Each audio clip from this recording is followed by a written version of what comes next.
Hi friends, Suji's വേൾഡിലെ പുതിയ എപ്പിസോഡിലേക്ക് എല്ലാവർക്കും സ്വാഗതം. നമുക്കിന്നൊരു അടിപൊളി ഉള്ളിത്തീയൽ തയ്യാറാക്കിയാലോ. ഉള്ളിത്തീയൽ എന്ന് പറയുമ്പോൾ തന്നെ വായിൽ വെള്ളമൂറും, അത്രയും നല്ലൊരു ഡിഷാണ്. അതിലേക്ക് നമുക്ക് ആദ്യം തന്നെ അരപ്പാണ് തയ്യാറാക്കേണ്ടത്. അരപ്പിലേക്ക് അത്യാവശ്യം വേണ്ടത് ചെറിയുള്ളി, പിന്നെ കറിവേപ്പില, നാളികേരം. അരമുറി നാളികേരമാണ് ഇവിടെ എടുത്തിട്ടുള്ളത്. നമുക്കിത് വറുത്തരയ്ക്കണം. അപ്പോൾ അതിന് ചട്ടി വെച്ചിട്ടുണ്ട്. ചട്ടിയിലേക്ക് നാളികേരവും ചെറിയുള്ളിയും നമ്മുടെ കറിവേപ്പിലയും ചേർത്ത് നമുക്ക് നന്നായിട്ട് വഴറ്റിയെടുക്കാം. നല്ല ബ്രൗൺ കളറാവണം, അത്രയും നമ്മൾ വഴറ്റിയെടുക്കണം. തീയലിന് പ്രത്യേകിച്ച് തേങ്ങ എടുക്കുമ്പോൾ ശ്രദ്ധിക്കുക, നല്ല തേങ്ങ നോക്കി എടുക്കണം.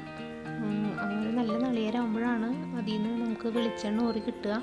ആ വെളിച്ചെണ്ണയിൽ വേണം ഇത് നന്നായിട്ട് വഴന്ന് നമുക്ക് അരച്ചെടുക്കാനായിട്ട്. നമ്മൾ വേറെ പ്രത്യേകം അധികം വെള്ളമൊന്നും ചേർക്കുന്നില്ല, അതിൽ ശ്രദ്ധിക്കാം. അപ്പം അങ്ങനെ ഇല്ലെങ്കിൽ വിഷമിക്കൊന്നും വേണ്ട, കുറച്ച് വെളിച്ചെണ്ണ ഒഴിച്ചു കൊടുത്തിട്ട് നന്നായി വറുത്തെടുത്താൽ മതി. അപ്പോൾ നമ്മുടെ നാളികേരം ഇവിടെ നന്നായിട്ട് ബ്രൗൺ കളറായിട്ടുണ്ട്. നമുക്കിതിനി നല്ലപോലെ അരച്ചെടുക്കണം. ഈ അരപ്പിലാണ് ആ തീയലിൻ്റെ ടേസ്റ്റ് ഉള്ളത് കേട്ടോ. അപ്പം അത്രയും നന്നായിട്ട് നമുക്ക് വറുത്തെടുത്ത് അരച്ചെടുക്കണം. തേങ്ങ നല്ല മൂത്ത് വന്നിട്ടുണ്ട്. ഞാൻ എൻ്റെ ഒരു മല്ലി മുഴുവനായിട്ടുള്ളതില്ല, ഉണ്ടെങ്കിൽ അതായിരിക്കും കൂടുതൽ നല്ലത്. ഞാനിവിടെ പൊടിയാണ് ചേർക്കുന്നത്. മല്ലിപ്പൊടി സ്പൂൺ ചേർക്കുന്നുണ്ട്, ഒരു 1.5 ചെറിയ സ്പൂൺ ഞാൻ ചേർക്കുന്നുണ്ട് കേട്ടോ. അതുപോലെ മുളക് പൊടിയും ഒരു 1.5 സ്പൂൺ ഞാൻ ചേർക്കുന്നുണ്ട്. നല്ല എരിവുള്ള പൊടിയായ കാരണം ഞാൻ ചേർക്കുന്നില്ല, നല്ല എരിവുണ്ടേ. അപ്പോൾ തയ്യാറായിട്ടുണ്ട്. അത് ഞാൻ മറ്റൊരു പാത്രത്തിലേക്ക് മാറ്റി വെക്കുകയാണ്. ഇനി നമുക്ക് അതേ ചട്ടിയിൽ തന്നെ വെളിച്ചെണ്ണ ഒഴിച്ച് കറി തയ്യാറാക്കാം. ഒരു 3 ടേബിൾ സ്പൂൺ വെളിച്ചെണ്ണ ചട്ടിയിൽ ഒഴിച്ച് കൊടുക്കാം. ഇനി നമ്മൾ അരിഞ്ഞ് വെച്ചിരിക്കുന്ന ചെറിയുള്ളി, ഒരു 200-250 ഗ്രാം ചെറിയുള്ളിയും 3 പച്ചമുളക് അരിഞ്ഞതും ചേർത്ത് നല്ലപോലെ നമുക്ക് വഴറ്റിയെടുക്കണം.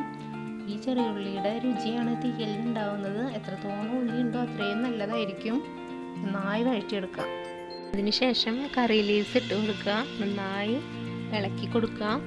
നമ്മൾ ഒരു നാരങ്ങ വലിപ്പത്തിലുള്ള പുളി വെള്ളത്തിലിട്ട് വെച്ചിട്ടുണ്ടായിരുന്നു. ആ പുളി വെള്ളം പിഴിഞ്ഞിട്ട് നമ്മുടെ ഉള്ളിയിലേക്ക് ചേർത്താൻ പോവാണ്. അത് ഉള്ളിയിലൊക്കെ നന്നായി പിടിക്കണം, നന്നായിട്ട് പിടിക്കാൻ അനുവദിക്കുക. നമ്മുടെ പുളിവെള്ളത്തിലെ പുളിയൊക്കെ നന്നായിട്ട് ഉള്ളിൽ പിടിച്ചിട്ടുണ്ട്. നമുക്കിനി മഞ്ഞൾപ്പൊടി ഇട്ട് കൊടുക്കാം. നമ്മൾ നേരത്തെ ഇട്ടുണ്ടായിരുന്നില്ല. മഞ്ഞൾപ്പൊടി ആഡ് ചെയ്ത് കൊടുക്കുക, നന്നായി ഇളക്കി കൊടുക്കുക. ആവശ്യത്തിനുള്ള ഉപ്പ് ചേർത്താം, നന്നായിട്ട് ഇളക്കി കൊടുക്കുക. അതിനുശേഷം നമ്മൾ അരച്ച് വെച്ചിരിക്കുന്ന മിക്സ്ചർ അതിലേക്ക് ചേർത്തിട്ട് നന്നായി യോജിപ്പിക്കുക. നമ്മൾ ഇതിൽ പച്ചവെള്ളമൊന്നും ചേർക്കാൻ പാടില്ല കേട്ടോ. നമുക്ക് വെള്ളം ചേർക്കേണ്ട ആവശ്യമുണ്ട്. നമ്മളപ്പോൾ കുറച്ച് തിളപ്പിച്ച വെള്ളം, ഹോട്ട് വാട്ടറാണ് ഇതിൽ ഒഴിക്കേണ്ടത്. കുറച്ച് തിളപ്പിച്ച വെള്ളം വേണം ഒഴിക്കാനായിട്ട്. എന്നിട്ട് നമുക്ക് ആവശ്യത്തിനുള്ള കറിയുടെ കുറുകിയ പാകത്തിലേക്ക് എടുക്കുക ചെയ്യുക. ഭയങ്കര ലൂസാവാൻ പാടില്ല വെള്ളം. നമ്മൾ കുറുകിയൊരു പാകത്തിലേക്ക് എടുക്കുകയാണ് ചെയ്യേണ്ടത്. എന്നിട്ട് നമുക്ക് കറി ഒന്ന് തിളപ്പിച്ചെടുക്കണം. കറി തിളയ്ക്കുമ്പോഴത്തേക്കും നമുക്ക് കാച്ചി ഒഴിക്കാം.